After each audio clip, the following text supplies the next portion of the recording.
Alright, what's up, Paradise? Hope you all enjoying yourself and being safe out there. Okay? And I'm praying that one day I'll get to be out there with you. OMG. That'll be the happiest day of my life. Anyway, I'm not going to belabor this. I want to get into part 2 of Going to the SHU. You know, what it's like in the SHU, in the hole. Okay?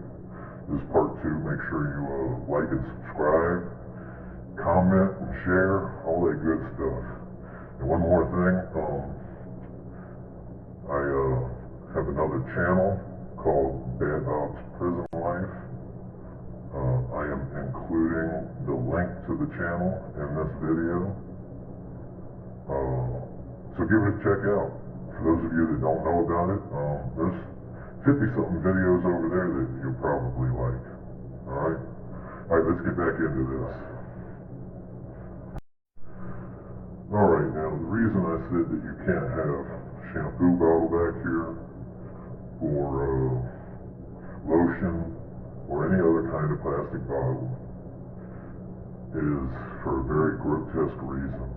And if you're eating dinner right now, I would suggest that you turn this off and come back and listen at another time.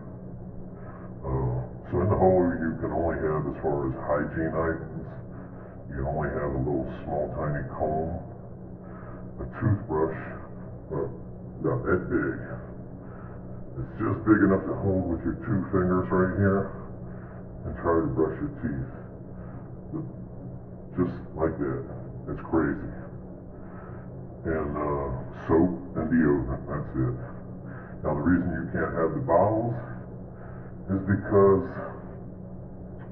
well, let's just say that every man has to, no matter how sorry of an MF you are, you have to have some level of self-respect.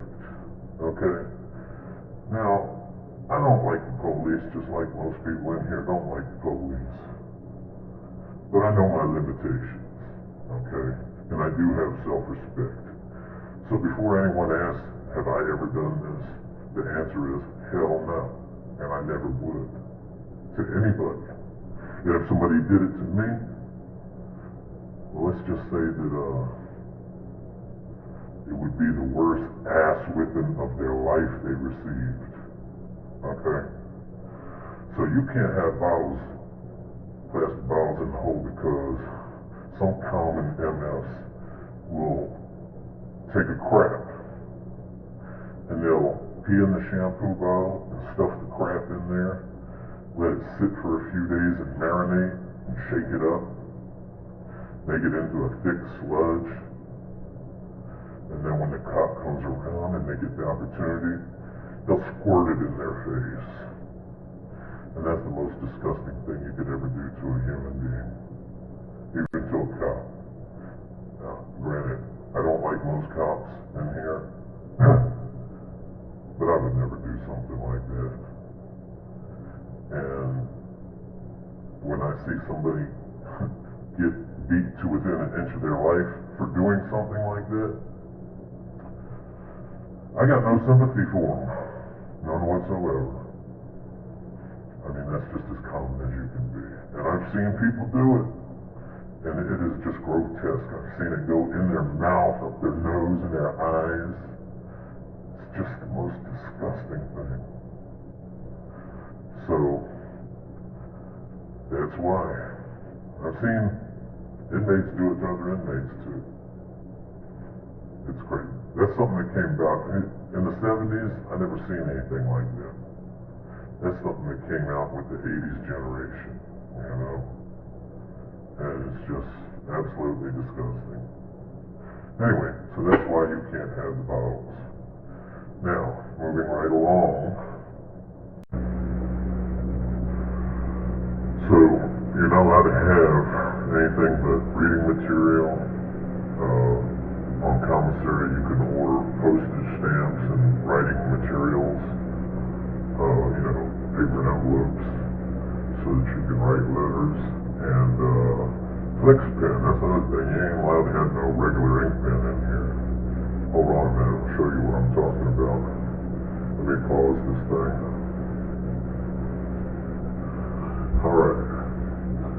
kind of writing utensils you can have in a maximum security facility is a flex pen.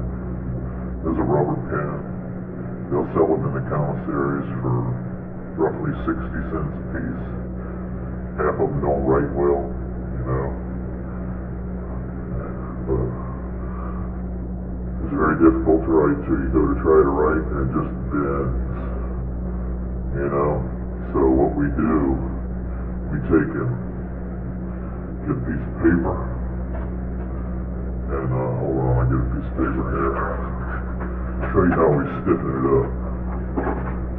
That's the only way you can write with it. Take a piece of paper and roll it up around it real tight. Once you roll it around there like that, then it stiffens it up so that you can write. If you get caught with it twisted up like this, though, they'll call it a weapon. You'll get a weapon charge, which is like having a knife. So you always got to take it apart. Anytime you leave your cell in segregation, they shake down your cell.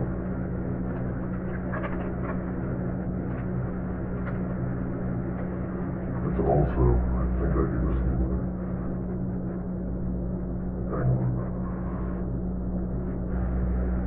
Alright, I thought I heard both these. So yeah, you can only have a flex pen and writing utensils back there. You can also have a few books. You know, if you had books in your property, then you can have them. And when you're in the hole, reading is fundamental. You know, there's nothing else to do. Write letters if you got somebody to write to, and read books. Some guys will stand on the door hollering at their homies up and down the hallway or up and down the tiers all day long, constant screaming. When they feed chow, if you throw the tray out the slot or anything like that, they're going to come in there and kick your mother. Excuse me. They're going to come in there and they're going to whoop your butt. Okay? And then they're going to put you on diet low. Hold on, I hear something. And they open the door. Yeah, then they're going to put you on diet low or neutral low, whatever you want to call it. That's where they take everything that's going to be. They call it for. I'm not going to say what it was. Yeah, that's where they take whatever the meal was going to be for that meal. They take all the contents and put it in a blender. And they take some other kind of stuff like cornmeal or something, throw some of that in there, and they bake it into one big old brick. And that's how you get fed for, I don't know how many days it is. I've never been placed on it, but I have eaten it before. It's nasty. Nasty. In the hole, the police constantly whipping people, you know. The least little thing you do back there, they tell you to cuff up. They might just roll up on your cell and say, cuff up. And if you buck, they're going to come back with the goon squad, and they're going to give you one opportunity to cuff up. If you don't, they're going to gas you, and then they're going to come in there, and they're suited up like turtles, and the lead man has an electric shield,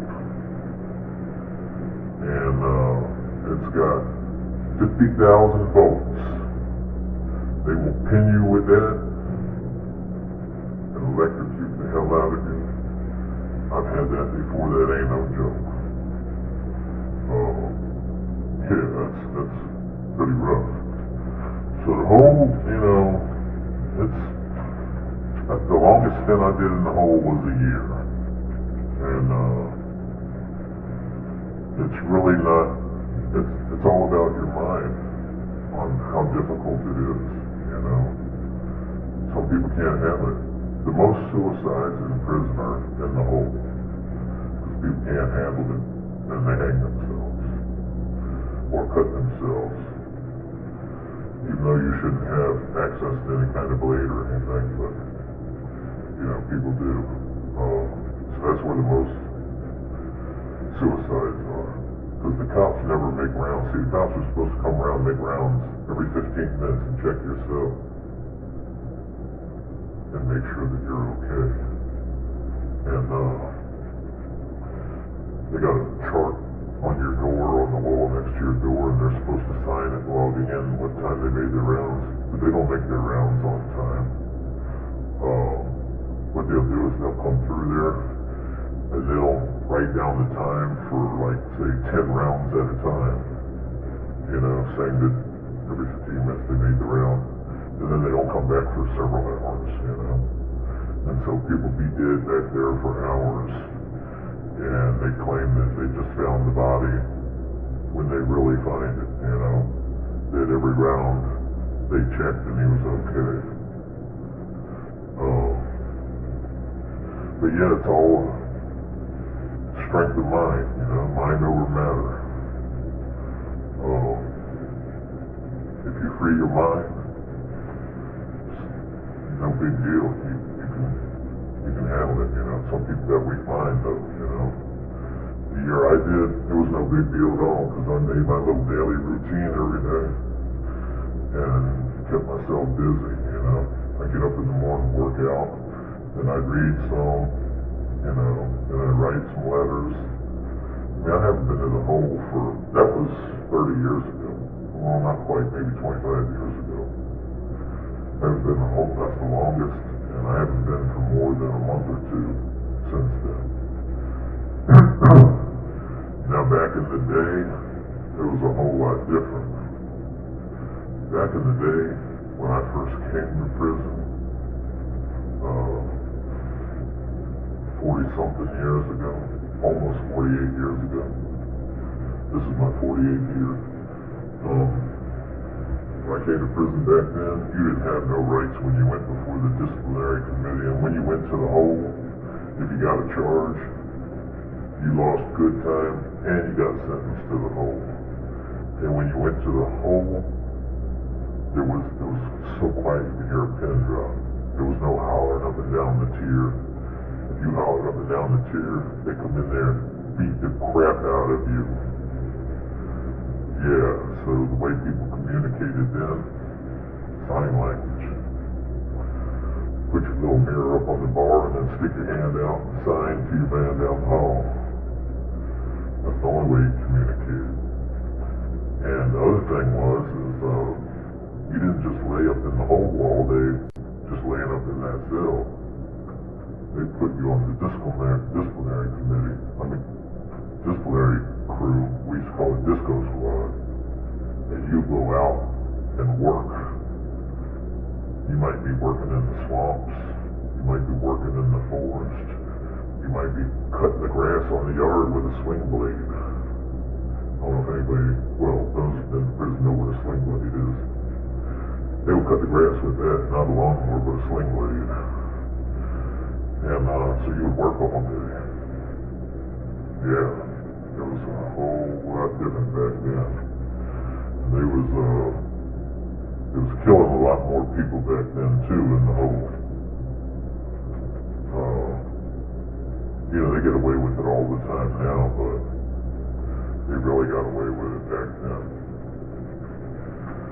So anyway, you know, I know this has been a little jumbled around and everything. Sorry about that, you know. I'm not a public speaker, you know. Sitting here getting in front of this camera talking to y'all is really a difficult thing for me to do. Some of you may not think so, but believe me, it is. So I know I joked around a lot. I'm sorry for that. But anyway, I'm out of breath, man. So I'm gonna call this quits. So I hope everybody enjoyed the video, and don't forget, I got another channel. You can go check out. There's 50-some videos on there. Bad Bob's Prison Life. The link is in the description, and hope you enjoyed. One more thing, you know, those of you out there that are, we'll say, headed down the wrong path and being little thugs and criminals,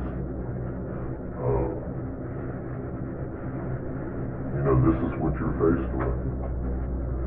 You come in here and get in trouble, you are going to get in trouble. You are going to end up in the hole. Everybody ends up in the hole for something at some point. And it's no joke, man. It's no joke. This is not the life you want to live.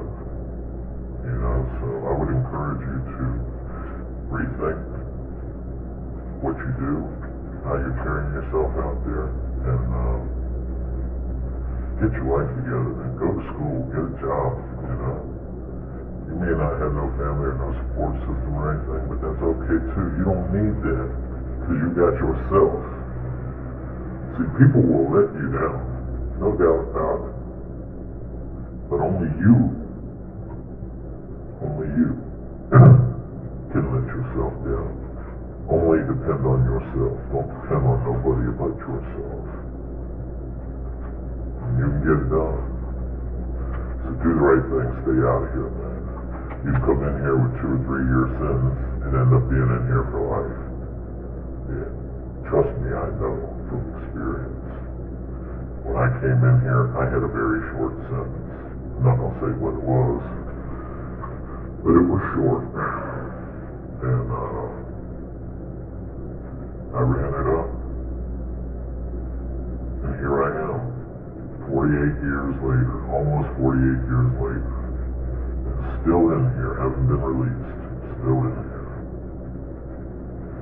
So don't think it can't happen to you. Think it can happen to you real easy, real quick. Alright, I'm going to shut up now. Change the way you think and you'll change your life. Remember that. Y'all have a good night. Be safe out there. I'll see you next time.